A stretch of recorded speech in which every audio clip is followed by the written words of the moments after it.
Discuss more about this, the former ASUU president, Professor Biodun joins us live from our Abuja studios. A pleasure having you with us, Professor Oguyemi. Thank you very much. Thank you for having me. Good afternoon, Nigerians. Now, what does this particular protest intend to achieve? Because we've almost lost count on protests of this nature, all in a bid to convince the federal government to act. So what's different about this?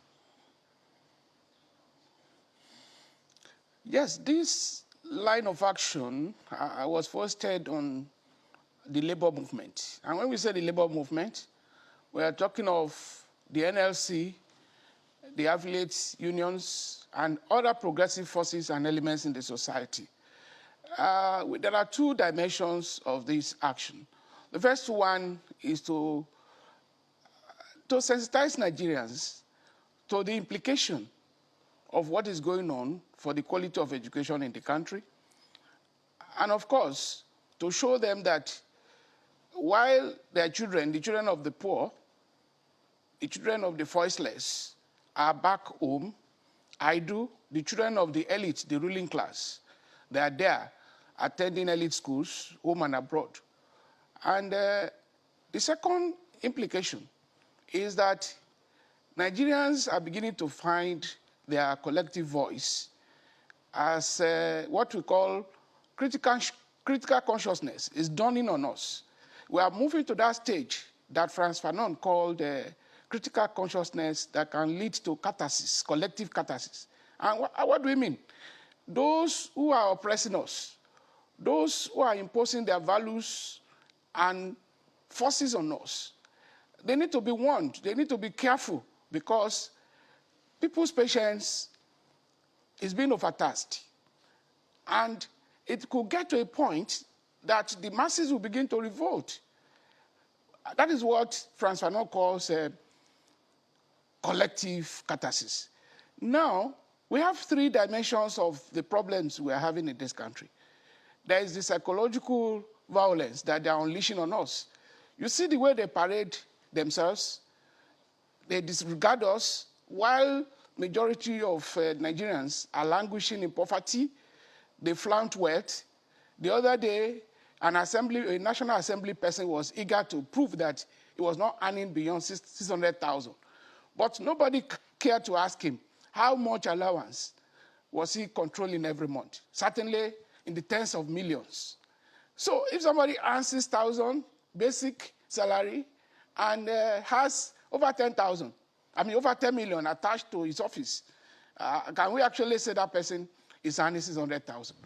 Ask the state governors, what do they do with the humongous security votes? They are getting security votes, scandalous security votes that they don't account for. So, Professor, they still pretend that there's no fund. Okay. They still pretend that they cannot fund education. And we see the dimension of structural violence coming out of that. You find that gradually we are killing the education of the poor while we are focusing more attention on privatization of education, commercialization of education. And that means more education for the children of the rich and less for the children of the poor. In the third place, we also have physical violence that is coming about us now. We are all being enveloped, more or less, by insecurity. What is causing all of this? Because we don't prioritize education. The level of enlightenment that is supposed to drive our economy, drive our security, drive corruption, is not there. And so we are killing this nation gradually. Prof, Academics if I may come in. and the labor movement in general, they are to serve as the vanguard for the society. And until they do what is expected of them, we cannot transform this society. We cannot secure this society. We cannot get the voice of the voiceless heard. That is the implication of what is going on. That is why we need it.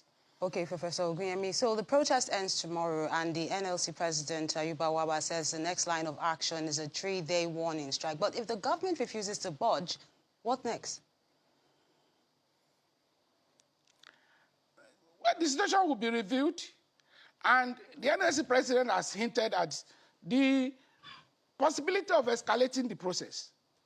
You see, many places where we have revolution, the revolution starts by seamless protests. And if the ruling class, if they are not conscious of the implication of what is going on, and they start the necessary engagement that can halt the escalation of this process, nobody can tell the end. Strike has lingered for way too long. 5 months, the children have been at home, frustrated. What's the way forward, at least putting the students into consideration? Well, the students do not live in isolation. They live in a society. They live in a society where the oppressors keep oppressing the oppressed. They live in a society where the quality of education is sliding. They live in a society where the ruling class are indifferent to genuine demands.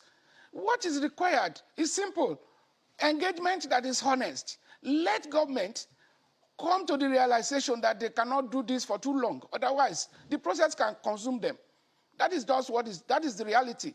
And we want to warn our ruling class, in whichever group or party they are not different.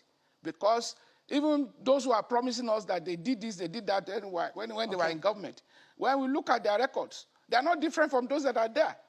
So nobody can assure them that if anybody comes up and you still don't do what is expected of you, in order to salvage, to protect, and to improve what is due to the children of the poor, to address what is due to those who are the intellectual vanguards, those who are working to elevate the society, to bring about innovation and production. We cannot have the society that we want. And that is why critical engagement is what is required, and honest engagement too. Former President of ASUU, Professor Biodun, a pleasure sharing your thoughts with us on the program. Thank you for having me.